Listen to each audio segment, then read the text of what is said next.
9 people, one city, nobody was watching. That's where this starts. They had anger, they had pain, and they had something to prove. The music industry didn't want them.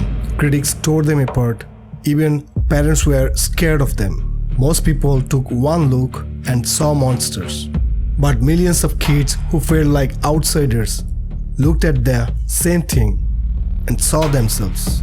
This is the story of Slipknot and how getting rejected by everyone turned into one of the biggest movements in the music history.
Most bands start with a dream.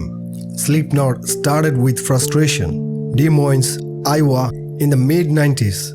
Not exactly a place people expected the next big thing in music to come from. Not much opportunity, not much going on. A lot of days that felt like the one before it. But in garages, in small rehearsal rooms, in dive-bars nobody important ever walked into, something was building.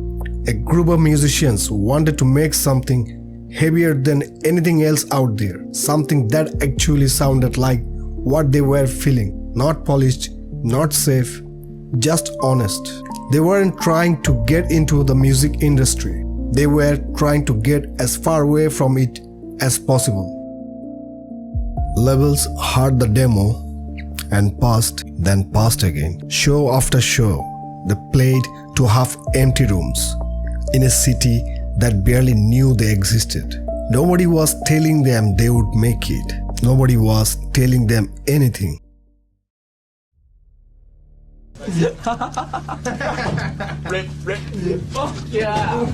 A lot of people looked at what they wore on stage and figured it was a gimmick, something to sell t-shirt. That's not what it was. Putting it on meant taking off everything else. No status, no ego, none of the celebrity stuff that comes with being in a band. Just the music, just 9 people becoming something bigger than any one of them alone. Everyone talked about how they looked, but that was never really the point. Here is the real reason this band blew up the way it did, and it wasn't shock value, it was connection.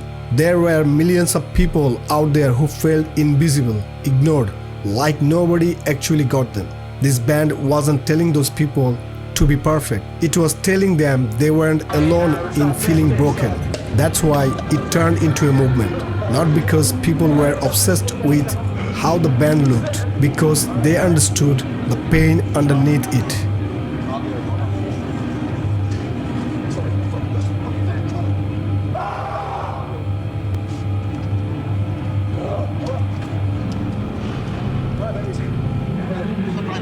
Fans didn't just say they like this band. Some have said this music got them through the worst years of their life. Nights when nothing else made sense, when nobody at home understood, when school felt like a battlefield and home didn't feel like much safer.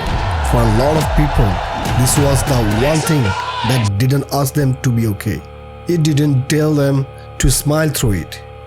It just sounded exactly like what they were feeling, and somehow that was enough. That's the part people miss when they only see the mask and the noise. Underneath all of it, this was survival music. For a lot of people, it still is. But success changes everything. The bigger they got, the more pressure came with it. Fame, expectations, conflict, Has it personal failed to be playing the struggles, Reading Festival loss, last day, the arguably same the best darkness festival that in the helped UK this year? create this band in the first place. It never fully went away. It just became part of the story, part of the price of becoming We've always known about it, and it's a dream come true to play here, actually. And what's it like, actually being above the bill of bands like Rage Against the Machine, who usually, are way up there, aren't they, in the States? That's kind of a freaky thing. It's weird playing after a band like Rage. I mean, they've accomplished so much and they've done so many things, and they've got great fucking records out. So it's hard to imagine playing after a band like that, But we're gonna have to step it up and do this, though. That's right. Now, I have a lot of fucking miles on me. It's hard for me. People don't realize this, but it's when I walk, I'm almost in constant pain. I didn't know that. Yeah, I know you've had some knee I've had the knee. issues. It's the knees. It's my feet. I have a broken toe on this foot. I have gout across my feet. Oh. Yeah, it's tough.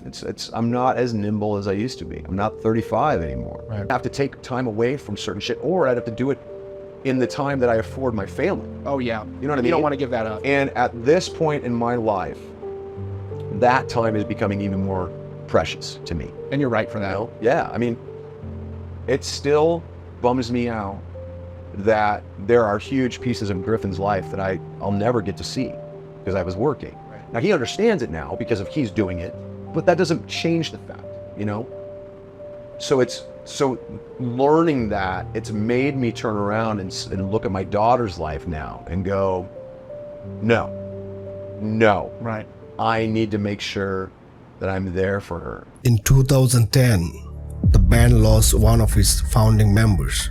9 became 8. 11 years later, in 2021, they lost another. The drummer who helped build this band from nothing in Des Moines' garage, back when nobody was listening yet. 2 of the people who started this never got to see how far it went.